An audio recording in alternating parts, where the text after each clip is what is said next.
Buenas tardes a todos mis alumnos y alumnas, o buenos días, dependiendo del horario en el cual estén viendo esta grabación.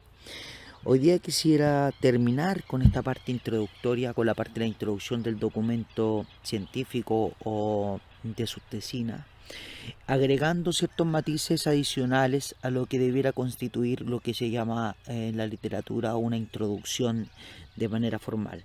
Ahora, obviamente, lo que va a constituir una introducción va a depender mucho de la manera o la forma editorial en la cual realicen los artículos de investigación. Posteriormente, obviamente, en las clases sincrónicas voy a estar haciendo algunas especificaciones diferenciadoras entre un artículo con una introducción, digamos, con ciertas características versus un artículo con una introducción con otras ciertas características, para que logre diferenciar o generar las diferencias entre un tipo de introducción y otra. Pero de manera general quisiera terminar con esta puntualizando algunos aspectos sobre la introducción y quizá algunas cosas que podría ayudarle en la escritura de sus tesinas.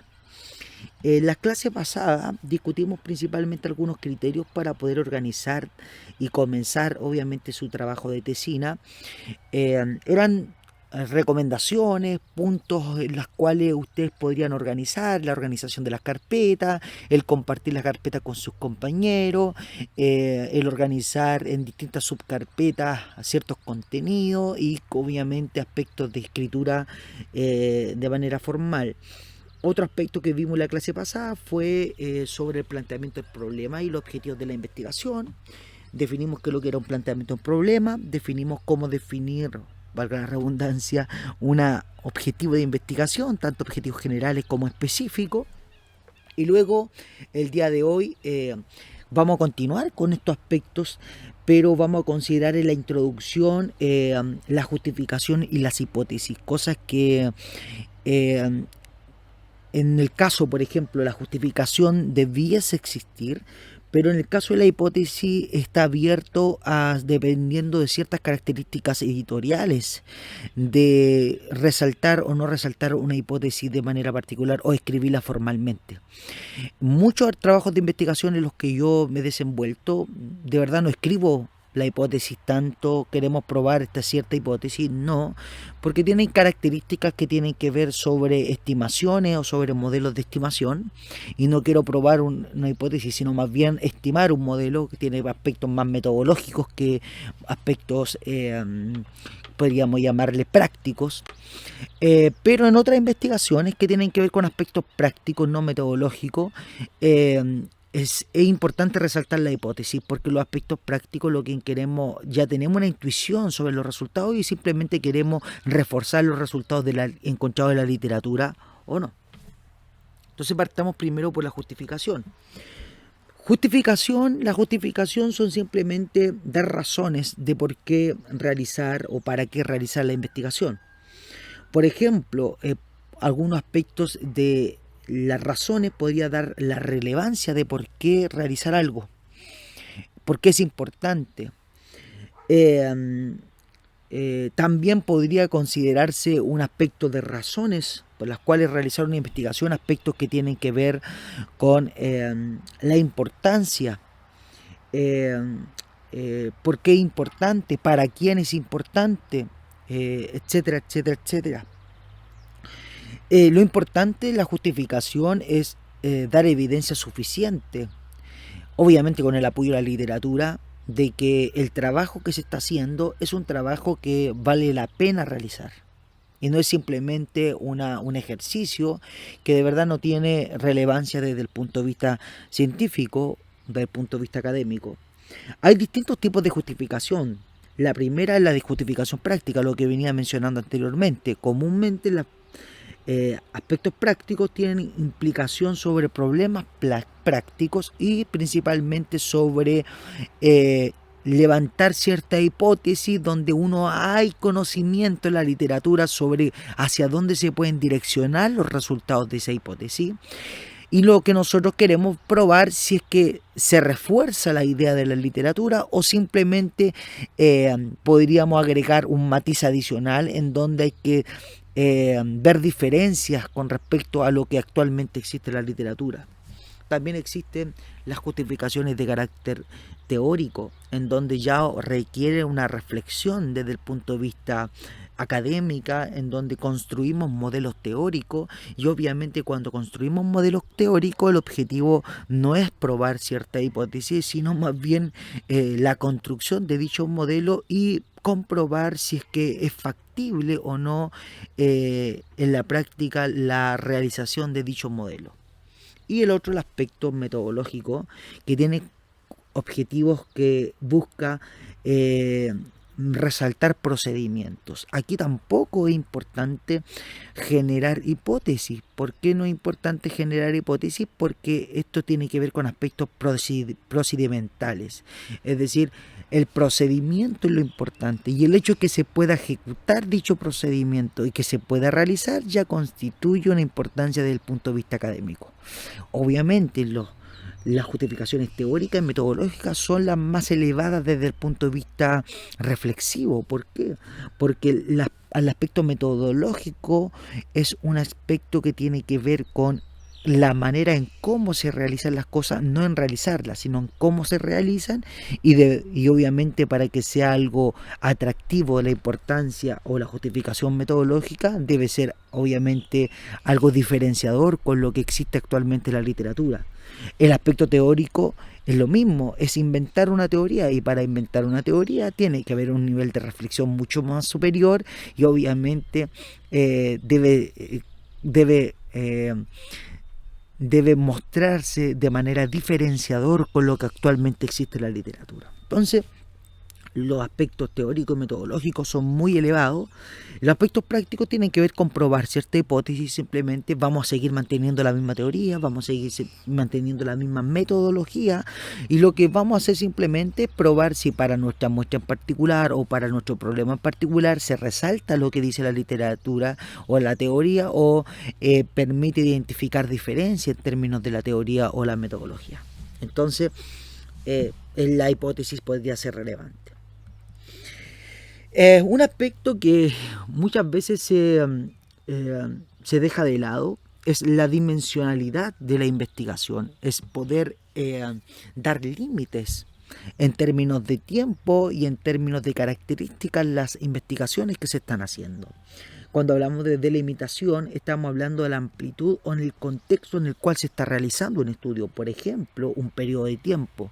Muchos estudios sobre, por ejemplo, que queremos probar la desigualdad. Muchos estudios no están identificando cuáles son los periodos de tiempo en el cual se analizó dicha desigualdad. Se habla de la desigualdad, pero no tampoco se dice si la desigualdad está medida a través de un criterio en particular, dentro de un periodo de tiempo en particular, dentro de un aspecto en particular. Entonces la dimensionalidad es importante porque así permite clasificar los resultados dentro de un contexto.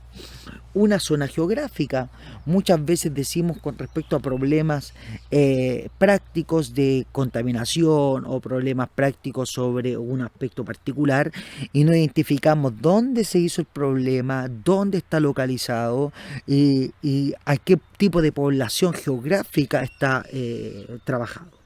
Criterios sociodemográficos, tales como las personas de determinado sexo, nivel educativo, etcétera. Todo ese tipo de aspectos en donde nosotros queremos trabajar en función de una muestra, y esa muestra está limitada por tiempo, por zona, por características, es importante identificarla, y muchas veces es importante incluso de identificarla en los títulos de nuestra investigación. Por ejemplo, determinantes de la desigualdad en Chile.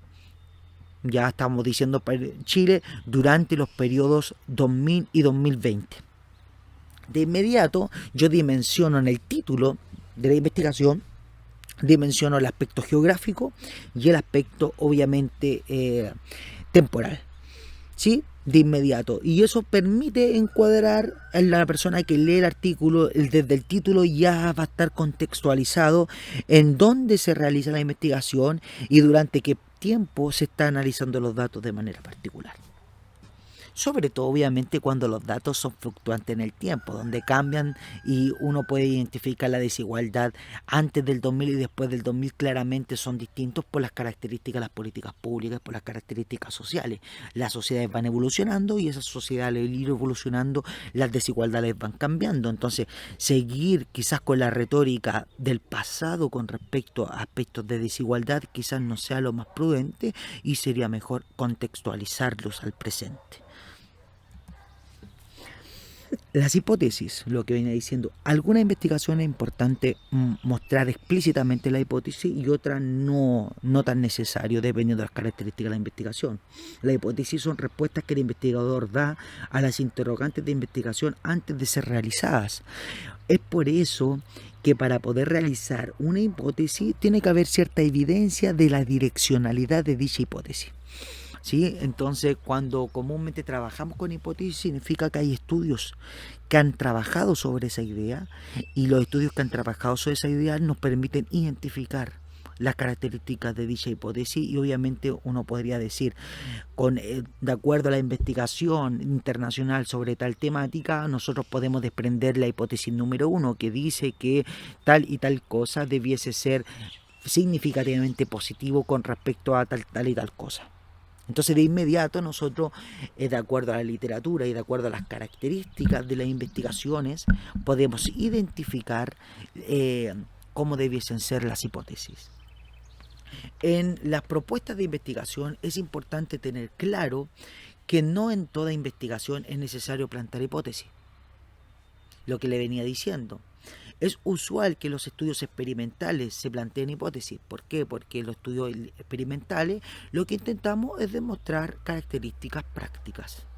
Lo único que probamos es ver si en nuestro contexto, dadas las características que nosotros estamos trabajando, permitimos resaltar las características de la literatura o aumentar evidencia con respecto a la misma línea de la literatura o no permitimos probar lo que la literatura está diciendo. Y obviamente las hipótesis van en orientación a eso. Pero no necesariamente deben hacerse los estudios de carácter descriptivo, metodológico, teórico. Debe haber coherencia entre los planteamientos de la hipótesis y la manera en que se puedan probar. Es decir, cada vez que tú plantees una hipótesis, en tu mente debe estar de inmediato la manera en cómo vas a probar dicha hipótesis. Porque cuando tú planteas una hipótesis, lo primero que hace el lector o aquella persona que está leyendo o revisando un referí tu artículo de investigación, de inmediato se va a los resultados y ve cómo probaste dicha hipótesis. Entonces, si tú no tienes manera de probar una hipótesis, no la pongas, a pesar de que sean muy atractivas, a pesar de que sea muy innovadora, muy importante esa hipótesis, pero si no tienes la herramienta suficiente para probar esa hipótesis, mejor no la pongas porque obviamente se va a juzgar el documento de acuerdo a la capacidad de probación o la capacidad con la cual tú pruebas dichas hipótesis. Entonces, obviamente para poder evitar cualquier problema, mejor borra esa hipótesis y no la coloques. Algunas frases críticas con respecto a la manera en cómo probamos la hipótesis, que nos equivocamos sobre los resultados como lo escribimos. Por ejemplo, el parámetro beta es significativo. Hay algunos alumnos que colocan esto, que el parámetro beta es significativo sobre la significancia de un efecto sobre otro. Y eso está mal escrito. Debiese ser nuestra estimación del parámetro beta, porque nosotros lo que hacemos es estimar un parámetro, no obtenemos el parámetro.